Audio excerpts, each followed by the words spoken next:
دوستو قرآن مجید فرقان حمید میں سب سے بہترین قصہ حضرت یوسف علیہ السلام کا قصہ ہے جو سننے والے کو رونے پر مجبور کر دے۔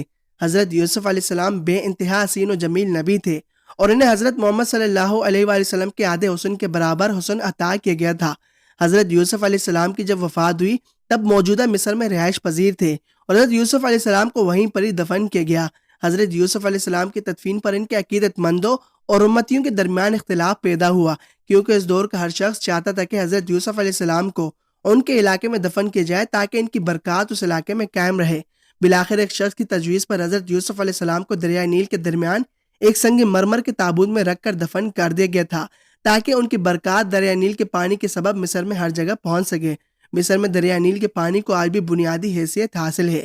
وقت گزرنے کے ساتھ ساتھ جب بنی اسرائیل قوم کے درمیان یہودیوں کے سب سے بڑے پیغمبر حضرت موسیٰ علیہ السلام محبوس کی گئے اور انہوں نے بنی اسرائیل کو لے کر مصر کے فرعون کی حکومت سے فرار ہونا چاہا اور سمندر کے کنارے پہنچے، تب اس وقت بنی اسرائیل کے لوگوں نے کہا کہ حضرت یوسف علیہ السلام نے ان سے ایک وعدہ لیا تھا کہ جب کبھی بنی اسرائیل قوم مصر سے فلسطین واپس جائے تو ان کی تابوت کو ساتھ لے کر جائے۔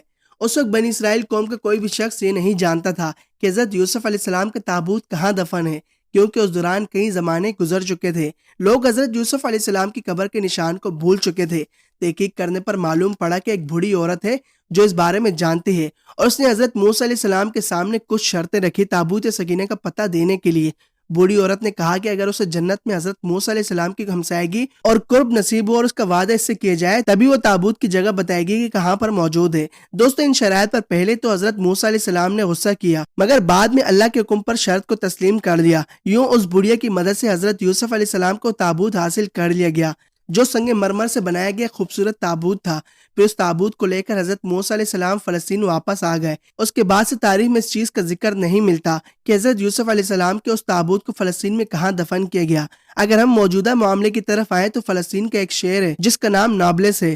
دوستو، نابلس پر قبضے کے لیے فلسطینیوں اور یہودیوں کے درمیان 50 سال تک جنگ لگی رہی اور تقریباً 20 سال قبل یہودیوں نے نابلس شہر پر قبضہ کر لیا۔ یہودیوں نے نابلس شہر پر قبضہ بھی ایک مزار کی وجہ سے کیا جس کے بارے میں یہودیوں کا عقیدہ ہے کہ وہ مزار حضرت یوسف علیہ السلام کا ہے۔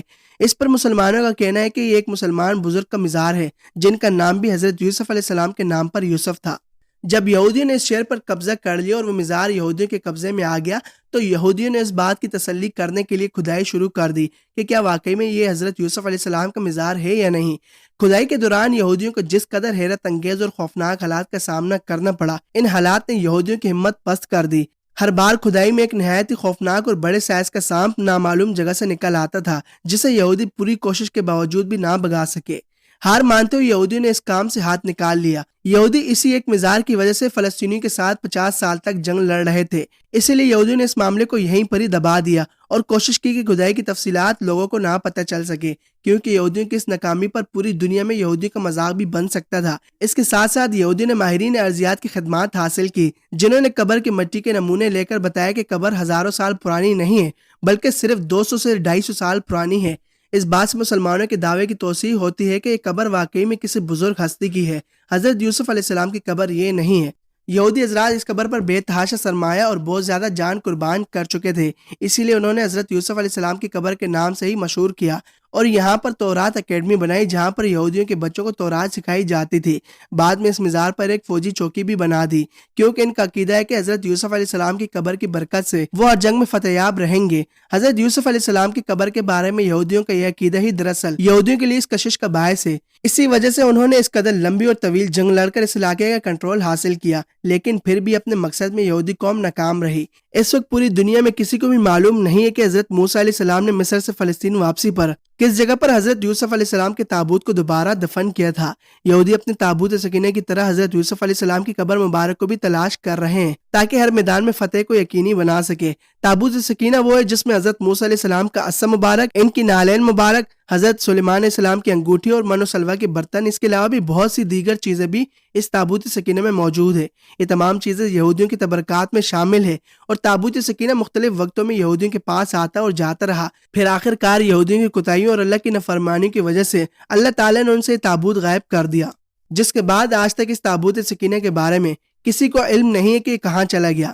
دوستو، دعا اللہ تعالیٰ یہودیوں کو ہر مقصد میں ناکام کرے کیونکہ ان کا ہر مقصد ناپاکی سے بھرا ہوتا ہے۔ دوستو، یہ تھی ہماری آج کی ویڈیو۔ امید کرتا ہوں آج کی ہماری یہ ویڈیو آپ کو ضرور پسند آئی ہوگی۔